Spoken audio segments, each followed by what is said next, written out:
बिहार के ग्रामीण इलाकों में बकरी पालन करने वाले किसानों के लिए बड़ी पहल की तैयारी है। अब छोटे और सीमांत बकरी पालकों को बिचौलियों और स्थानीय बाजार पर पूरी तरह निर्भर नहीं रहना पड़ेगा। प्रखंड स्तर पर प्राथमिक बकरी सहकारी समितियां बनाई जाएगी, जिसके जरिए पालकों को चारा, दवा, टीकाकरण, पशु चिकित्सा और प्रशिक्षण जैसी सुविधाएं सामूहिक रूप से उपलब्ध कराने की योजना है। सबसे बड़ा फायदा बाजार के स्तर पर मिलने की उम्मीद है। पालक अपनी बकरियों और बकरी उत्पादों की सामूहिक बिक्री कर सकेंगे, जिससे बेहतर कीमत मिलने की संभावना बढ़ेगी। इसके साथ ही उन्हें बैंक ऋण, सरकारी योजनाओं, सब्सिडी और बीमा से जोड़ने की व्यवस्था विकसित की भी जाएगी। प्राथमिक समितियों से जुड़े पालकों को प्रमंडल और राज्य के स्तर पर गॉड फेडरेशन यानी बकरी पालक परिसंघ से जोड़ने की योजना है। परिसंघ बड़े बाजारों तक पहुंच, सामूहिक ब्रांडिंग और सीधे खरीदारों से संपर्क में मदद करेगा। राजधानी और प्रमुख मुख्यालयों में मीट कियोस्क स्थापित करने की भी योजना है। बकरी के दूध को सुधा जैसे नेटवर्क के जरिए बाजार से जोड़ने की संभावनाएं तलाशी जाएगी। प्रखंड से जिला स्तर तक मार्ट विकसित करने का भी प्रस्ताव है। इस पूरी व्यवस्था में महिलाओं, युवाओं और आर्थिक रूप से कमजोर परिवारों की भागीदारी पर जोर रहेगा। चारा, पूंजी और तकनीकी चुनौतियों से निपटने के लिए प्रशिक्षण और डिजिटल बाजार पर भी ध्यान दिया जाएगा।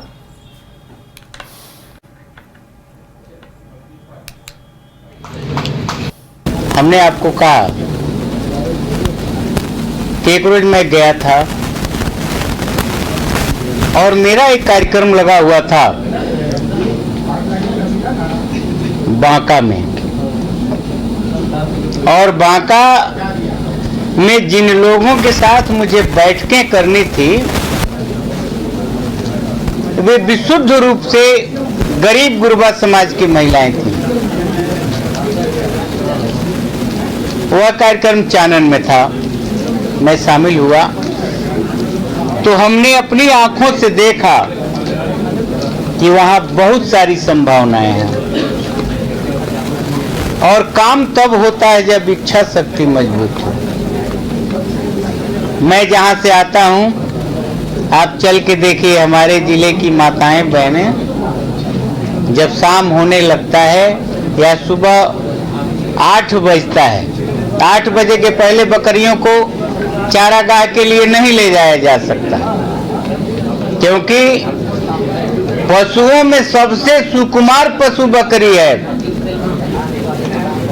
उसकी कणें रहेंगी जब तक पौधों पर, उसके तरफ बकरी अपना मुंह नहीं करेगी।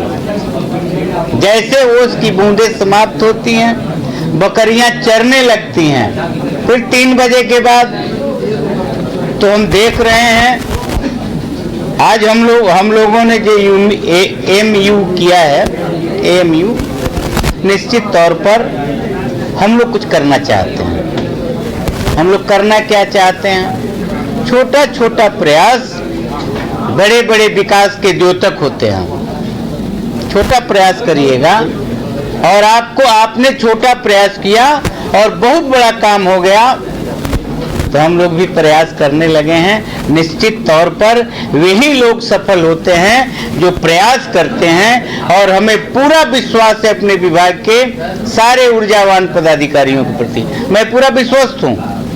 हमने आपको कहा कि एक रोज मैं गया था और मेरा एक कार्यक्रम लगा हुआ था बांका में, और बांका में जिन लोगों के साथ मुझे बैठकें करनी थी वे विशुद्ध रूप से गरीब गुरबा समाज की महिलाएं थीं। वह कार्यक्रम चानन में था, मैं शामिल हुआ तो हमने अपनी आंखों से देखा कि वहां बहुत सारी संभावनाएं हैं, और काम तब होता है जब इच्छा शक्ति मजबूत हो। मैं जहां से आता हूं। पटना में बिहार के शिक्षा मंत्री मिथिलेश तिवारी ने नेता प्रतिपक्ष तेजस्वी यादव पर जोरदार हमला बोला है। उन्होंने कहा कि तेजस्वी यादव बहुत देर से चल रहे हैं, सरकार पहले ही काम कर चुकी है और उसके बाद उनके पत्र आते हैं जिनका कोई मतलब नहीं है। शिक्षा मंत्री ने आरोप लगाया है कि तेजस्वी यादव और उनके पिता लंबे समय तक सत्ता में रहे हैं, लेकिन संस्कृत को लेकर कोई ठोस पहल नहीं की है। उन्होंने तेजस्वी को नसीहत देते हुए कहा कि वो आराम से पर्यटन करे, बिहार सरकार को चिंता करने की जरूरत नहीं है। उन्होंने कहा कि सरकार संस्कृत और उर्दू दोनों की पूरी चिंता कर रही है।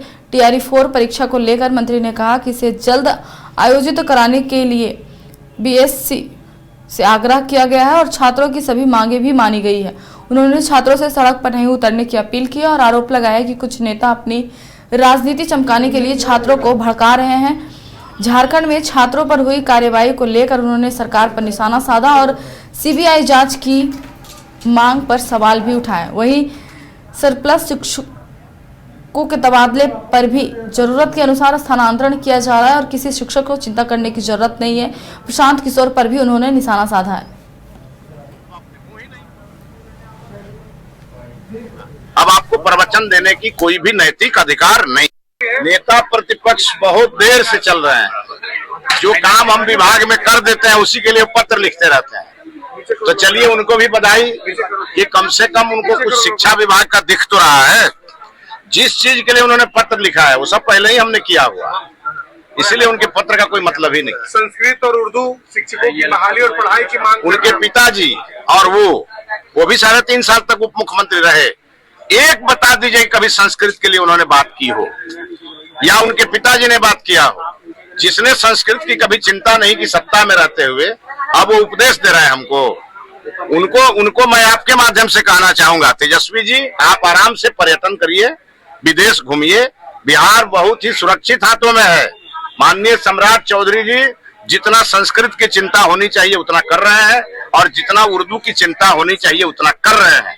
अब आपके भरोसे हम लोग कुछ भी छोड़ने वाले नहीं हैं, क्योंकि 15 साल आपके पिताजी के भरोसे था, तब आपने। बिहार में सहकारिता क्षेत्र को मजबूत करने के लिए सरकार ने कई बड़े फैसलों की घोषणा की है। सहकारिता मंत्री रामकृपाल यादव के मुताबिक मधुबनी के सकरी में नई सहकारी चीनी मिल और दरभंगा के रैयाम में आदर्श शुगर कॉम्प्लेक्स स्थापित किया जाएगा। इसके साथ ही बिहार राज्य सहकारिता नीति 2026 लागू कर सहकारी समितियों को तकनीक, डिजिटल सेवाओं और रोजगार के लिए अवसरों से जोड़ने की दिशा में काम किया जा रहा है। किसानों के लिए धान अधिप्राप्ति व्यवस्था को मजबूत करने के साथ प्रधानमंत्री फसल बीमा योजना और सब्जी प्रसंस्करण को भी बढ़ावा दिया जा रहा है। सरकार की योजना पैक्स यानी प्राथमिक कृषि साख समितियों को बहुउद्देशीय केंद्र के रूप में विकसित करने की है। इसके तहत पैक्सों को CSC जन औषधि केंद्र और प्रधानमंत्री किसान समृद्धि केंद्र के रूप में विकसित किया जा रहा है।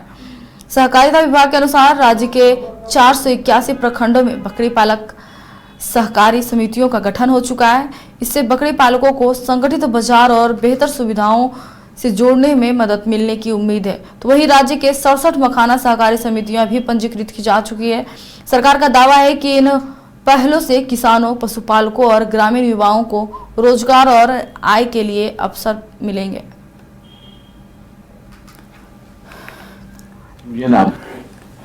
मोटे मोटे तौर पे जो हमारे विभाग के विगत दिनों में जो परफॉर्मेंस हुआ है उसको भी रखने की कोशिश की है,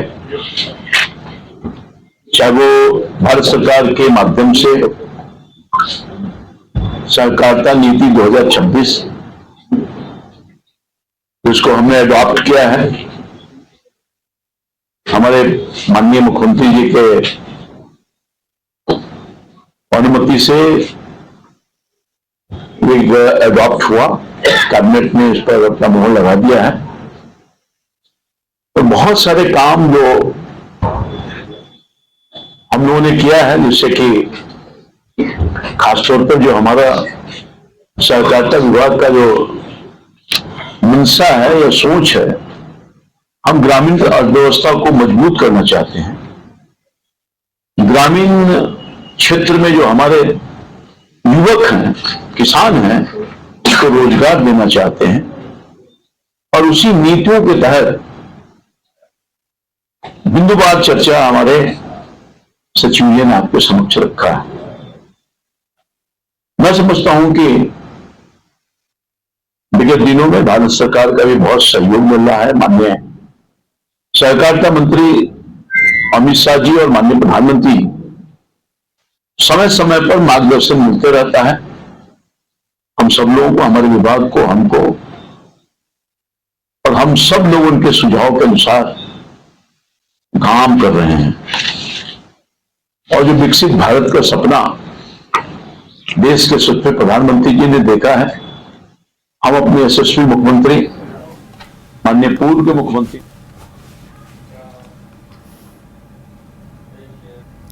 बिहार में लाइब्रेरियन और असिस्टेंट लाइब्रेरियन के खाली पदों को जल्द भरने की तैयारी है। पटना स्थित बिहार विधान परिषद सभागार में all Bihar trade librarian welfare foundation Bihar library association की ओर से एक दिवसीय राष्ट्रीय लाइब्रेरी सम्मेलन, पुस्तक विमोचन और सम्मान समारोह का आयोजन किया गया है। कार्यक्रम का उद्घाटन बिहार के राज्यपाल लेफ्टिनेंट जनरल सेवानिवृत्त सैयद अता हसनैन, बिहार विधान परिषद के सभापति अवधेश नारायण सिंह, उच्च शिक्षा एवं विधि विभाग के मंत्री संजय सिंह टाइगर, विधान परिषद सदस्य संजीव कुमार सिंह समेत कई गणमान्य लोगों ने संयुक्त रूप से किया है। सम्मेलन में बिहार में पुस्तकालय व्यवस्था को मजबूत करने और लाइब्रेरी से जुड़े रोजगार के अवसरों पर चर्चा हुई। कार्यक्रम के दौरान लाइब्रेरियन और असिस्टेंट लाइब्रेरियन के रिक्त पदों को भरने की आवश्यकता पर भी जोर दिया गया। वक्ताओं ने कहा कि शिक्षण संस्थानों में बेहतर पुस्तकालय व्यवस्था विद्यार्थियों को गुणवत्तापूर्ण अध्ययन सामग्री उपलब्ध कराने की महत्वपूर्ण भूमिका निभाती है। सम्मेलन के दौरान पुस्तक का विमोचन किया गया और लाइब्रेरी क्षेत्र में योगदान देने वालों को भी सम्मानित किया गया है। आयोजन में पुस्तकालय विज्ञान से जुड़े विशेषज्ञों, संगठनों के प्रतिनिधियों और अन्य लोगों ने हिस्सा लिया है। सम्मेलन के जरिए बिहार में पुस्तकालय व्यवस्था को और मजबूत करने का संदेश दिया गया।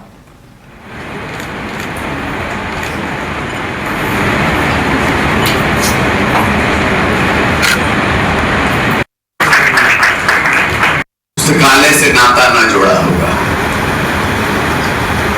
पहले आपको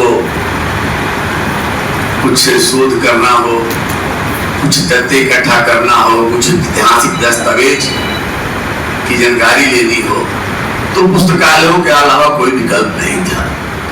और डॉक्टर संजीव सिंह जी कह रहे थे कि अब ई लाइब्रेरी का जमाना आ गया, तो लाइब्रेरी बनने चाहिए, आधुनिक बनने चाहिए। मुझे याद है जब मैं पंचदश विधानसभा का सदस्य बनकर आया था, तो तब छोटी लाइब्रेरी हुआ करती थी, आज तो बड़ा लाइब्रेरी है बिहार विधानसभा में। तो हम लोग को डिबेट करना होता था, तो लाइब्रेरी में दौड़े दौड़े जाते थे, वहां कुछ पेपर कटिंग्स मिलता था। कुछ पहले के माननीय सदस्यों ने, कर्पूरी जी हो, बाकी लोग हों, उन्होंने विभिन्न विषयों पर जो अपना डिबेट किया था उसका संकलन एकत्रित करते थे, तब जाकर के हम लोग कुछ सामग्री इकट्ठा कर पाते थे। ये आता है कि एक जगह खड़े होकर आदमी टाइटल्स पढ़ सकता है। क्या टाइटल्स है? ये लाइब्रेरी में आपको पूरा उसको स्क्रॉल करना पड़ेगा देखने के लिए, या आप बस फिजिकली आंख से देख रहे हो, आपको क्या है, किताब चुनो, निकालो, रेफरेंसेस देखिए, कुछ पन्ने उसके पलटे, उसका मजा कुछ और ही मजा है। कागज और उंगली का जो मिलाप है ना, उसका कोई मजा ही और है। ये लाइब्रेरियन सब जानते हैं। मैं कहना चाह रहा हूँ ये कि मुझे पहचान है आपकी साइंस की, और इसलिए आपके लिए बहुत रिस्पेक्ट है मेरे दिमाग में, मेरी निगाह में, क्योंकि मैं समझता हूँ कि ये एक साइंस है, ये एक फील्ड है जिसके जरिए ज्ञान, विद्या पूरी सोसाइटी में, समाज में बहुत हद तक बढ़ सकती है, और इस पर हमने बहुत कम फोकस किया है। मैंने पिछले 4 महीने, 5 महीने जब से मैं यहाँ आया हूँ, तब से लाइब्रेरी के बारे में चंद एक दफे मैंने बात की है, और मुझे हर दफे यही कंप्लेंट मिली है कि सर बिहार में लाइब्रेरी के ऊपर ज्यादा जोर नहीं दिया। मैं धन्यवाद देता हूँ कि आपने पुस्तक भी लिखी है और ये अपनी विद्वता का प्रदर्शन किया है इस लाइब्रेरियन डे पर, कि आप इसमें अभिरुचि रखते हैं। हम लोग यहाँ पर जब 1916 में, 1912 में जब हम यहाँ पर बने थे सभापति बिहार विधान परिषद, तो उस समय हमारे यहाँ बहुत बड़ी लाइब्रेरी थी, और बीच में कुछ गैप हुआ, तो दूसरे लोग आए यहाँ पर, तो यहाँ से लाइब्रेरी बंद कर दी, विधानमंडल। घर रहने का मकान भर नहीं, ये खुशियों की तिजोरी है। दरवाजे पर दस्तक देता पड़ोस, खिड़कियों से उमड़ आता आसमां, तारों में उलझी ऐसी ना जाने कितनी दास्तां।